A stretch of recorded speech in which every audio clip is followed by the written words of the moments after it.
Hello friends, मैं doctor Uma Shankar Singh. मेरे channel mission clinic में आपका बहुत बहुत स्वागत है। आइए आज हम आपको बताने वाले हैं डेंगू फीवर के बारे में। डेंगू फीवर को बताने से पहले मैं आपसे रिक्वेस्ट करूंगा कि आप मेरे चैनल को सब्सक्राइब कर लीजिए, उसके साथ साथ बेल आइकन को भी दबा दीजिए ताकि मैं जो भी वीडियो बनाऊं वो आपको आसानी से मिल जाए। तो सबसे पहले बात करेंगे कि डेंगू फीवर क्या है। तो डेंगू फीवर एक प्रकार का वायरस है, यानी जो डेंगू फीवर है ये वायरल फीवर की कैटेगरी में आता है। इससे होने वाले बुखार को ही डेंगू फीवर कहा जाता है। अब ये होता कैसे है, यानी कि कारण क्या होता है इसका। तो इस बीमारी का कारण जो एडिज एजिप्टी नाम का मादा मच्छर या फिर कहें तो फीमेल मच्छर के काटने की वजह से होता है। अक्सर करके यह अगस्त, सितंबर, अक्टूबर इसी महीने के दौरान ज्यादातर देखा जाता है और बाकी महीने में भी होता है, लेकिन बहुत कम, रेयर कभी कभार देखा जाता है। तो ये हो गया कारण। एडिज के काटने के 3 से 5 दिन के बाद लक्षण दिखने लगते हैं। जैसे एडिज एजिप्टी नाम का फीमेल या फिर कहें तो मादा मच्छर काट लिया, उसके बाद 3 से 5 दिन के बाद सिम्टम आपके बॉडी में दिखने लगते हैं, जिससे कि आपको लगेगा कि हाँ अब दिक्कत आ रही है। एडिज मच्छर को पूरी तरह से खत्म करना तो असंभव है, लेकिन आप उससे बच सकते हैं। जैसे आप बचाव कर सकते हैं। और उसको एक और चीज है पहचानने की, जैसे जो मच्छर होता है मादा इजिप्टी जो होता है, कहें तो ये जो है कि एडिज इजिप्टी जो है कि उसके ऊपर, यानी जो उसकी बॉडी होती है उसके ऊपर जो चीता जैसा, यानी जो चीता होता है देखते हैं उस पे धारियां बनी होती हैं, उसी तरह की धारियां उस मच्छर के ऊपर भी बनी होती हैं। तो आप उसको देख के समझ जाइए कि यही जो है एडिज इजिप्टी नाम का मच्छर है। तो उसी के काटने से डेंगू फीवर फैलता है। अब लक्षण जान लीजिए कि इसका लक्षण क्या होता है। तो सबसे इम्पॉर्टेंट लक्षण जो इसका होता है फीवर ही होता है। डेंगू आमतौर पर बच्चों को होने वाली बीमारी ज्यादातर होती है, यानी बच्चों में ही ज्यादातर देखी जाती है, लेकिन बड़े लोगों में भी हो जाती है। ऐसा नहीं है केवल छोटे लोगों में ही होता है। इसका फीवर जो है 104 डिग्री फ़ारेनहाइट होता है, यानी कि बहुत तेज फीवर होता है। बॉडी बहुत तपने लगती है या फिर कहें तो बहुत ही हिट हो जाती है। सर में ज्यादा दर्द होता है, यानी कि जो सर होता है उसमें दर्द होता है, उसके साथ साथ चक्कर भी आते हैं, यानी पेशेंट परेशान हो जाता है। आंखों के पीछे जो ऑर्बिट होती है हमारी, ऑर्बिट के पीछे भी लगेगा कि इसमें दर्द बना रह रहा है और भारीपन हमेशा सर में बना रहेगा। रोगी का सर लगता है कि जैसे बड़ा सा हो गया, यानी भरा भरा सा, हमेशा भारी भारी सा लगेगा। उसको उल्टियां महसूस हो सकती हैं। और डेंगू के दौरान जो है जैसे जी मिचलाता है, यानी जी मिचलाना, नाजिया टाइप, यानी क्या है तो एक तरह से नाजिया आती है। उसके साथ साथ हड्डियों में दर्द होता है। जो बोन होती है इसमें, जो ये बड़ी बोन है ये वाली है, जैसे लगता है कि पूरी हड्डियों में दर्द हो रहा है। एक सामान्य व्यक्ति के प्रति माइक्रोलीटर में कहें तो 1,50,000 से 2,50,000 के बीच प्लेटलेट्स काउंट होने चाहिए।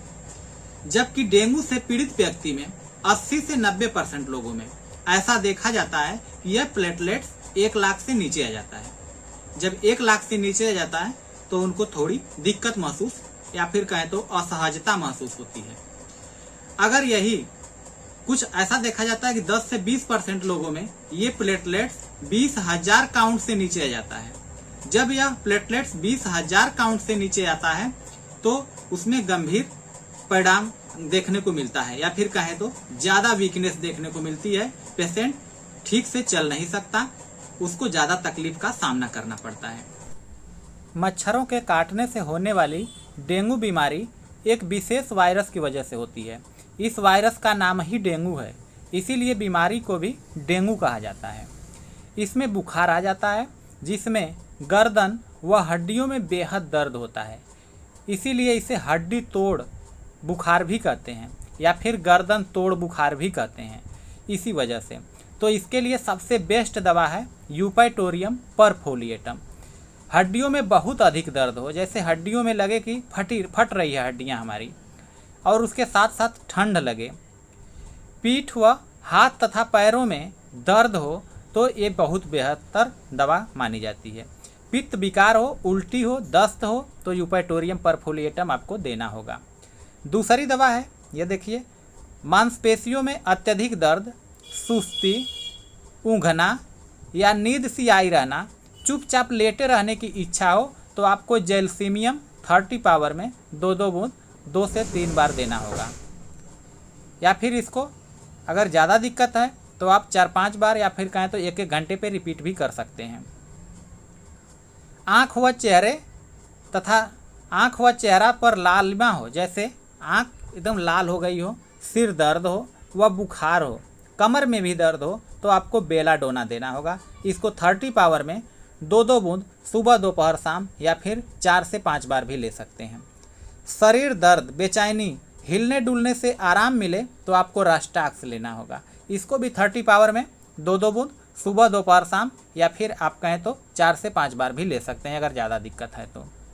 अधिक प्यास, शरीर दर्द हो, हिलने डुलने से रोग बढ़ जाता हो तो आपको ब्रायोनिया लेना होगा और ये भी 30 पावर में आपको 2-2 बूंद 3 से 4 बार लेना होगा। अगर आपको तकलीफ़ ज़्यादा है तो आप अपने डॉक्टर से मिलकर ही दवाएं सेवन करें तो बेहतर होगा। प्लेटलेट्स काउंट को बढ़ाने के लिए ये देखिए, कैरिका पपाया बहुत ही बेहतर दवा है। आप इसको यूज करेंगे तो आपका प्लेटलेट्स बहुत ही तेज़ी से बढ़ता है। आप इसको 15 से 20 बूंद कहें तो सुबह, दोपहर, शाम या ज़्यादा दिक्कत है तो आप 30-30 बूंद कई बार ले सकते हैं। अब मैं लास्ट में आपको घरेलू उपाय बताऊंगा। तो घरेलू उपाय में सबसे पहले गिलोय का काढ़ा बनाकर पीना है आपको। यानी डेंगू का फीवर हो जाए और प्लेटलेट्स काउंट अगर घट जाता है तो आपको गिलोय का काढ़ा देना है। यानी गिलोय का काढ़ा लेंगे तो बहुत तेजी से प्लेटलेट्स बढ़ जाता है। दूसरा है पपीते के पत्ते का रस। जो पपीते का पत्ता होता है, इस पत्ते को पीसकर आपको लेना है या फिर मिक्सर में घुमा के उसको एकदम महीन हो जाए, पानी में डाल के आपको लेना है। यानी थोड़ा थोड़ा पानी में मिला के पी लेना है। एक बार सुबह, एक बार दोपहर, एक बार शाम को, तीनों टाइम लिया जा सकता है। तीसरा है, जैसे कि आप एलोवेरा जानते होंगे, एलोवेरा को आपको उसमें की गुद्दी निकालनी है। निकालने के बाद उसका रस बना लेना है। रस बनाकर या फिर थोड़ा थोड़ा आप ले सकते हैं, जिससे कि प्लेटलेट्स काउंट तेजी से बढ़ता है। चौथा है बकरी का दूध। बकरी का दूध आप जानते होंगे, बकरी का दूध में ऐसे कई पोषक तत्व पाए जाते हैं जो कि प्लेटलेट्स काउंट को बढ़ाने में बहुत ही अच्छी मदद करते हैं। तो ये 4 घरेलू उपाय आप कर सकते हैं जिससे कि प्लेटलेट्स काउंट आसानी से बढ़ जाए। अगर मेरी वीडियो पसंद आई हो तो इसको लाइक, शेयर एंड सब्सक्राइब जरूर करें।